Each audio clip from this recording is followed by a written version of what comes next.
बिस्मिल्लाहिर्रहमानिर्रहीम। अस्सलाम वालेकुम। एक दफ़ा का जिक्र है कि एक बादशाह करीब उल मर्ग था।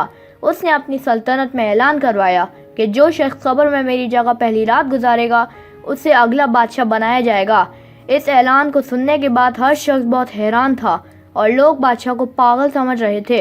इसी सल्तनत में एक नहायत गरीब आदमी भी रहता था जिसकी कुल कायनात एक गधा था। उसने भी ऐलान सुना तो सोचा कि अगर मैं एक रात कब्र में गुजारूं तो बादशाह बन सकता हूं, और वैसे भी मेरे पास है ही क्या जिसका हिसाब किताब फरिश्तों को देना पड़ेगा। ये सोचकर वो बादशाह के दरबार में हाजिर हुआ और बादशाह से कहा कि मैं आपकी जगह एक रात कब्र में गुजारने को तैयार हूँ।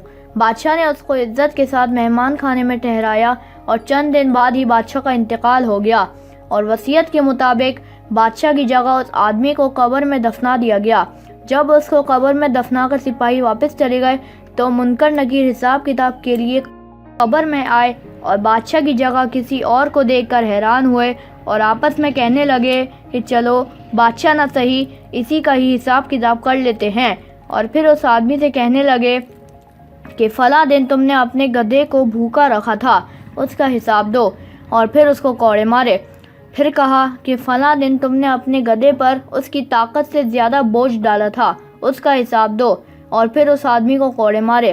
फिर कहा कि फला दिन तुमने अपने गधे को खामखा ही मारा था, उसका हिसाब दो। और फिर उसे कोड़े मारे। इस तरह सारी रात वो आदमी एक गधे का हिसाब देता रहा और जैसे ही सुबह हुई बादशाह के सिपाही बादशाह की मैयत को लेकर आए और उस आदमी को बाहर निकाला गया तो वो आदमी एक जानिब सर पर पैर रखकर भागा। सिपाहियों ने उसे पकड़ा और उससे कहा कि आप हमारे नए बादशाह हैं, आप कहाँ जा रहे हैं। तो उस शख्स ने दोबारा दौड़ लगा दी और चीख कर कहता जाता कि सारी रात एक गधे का हिसाब नहीं दे सका तो इतनी बड़ी रियाया का क्या हिसाब किताब दूंगा। अपनी बादशाहत अपने पास रखो। Thanks for watching.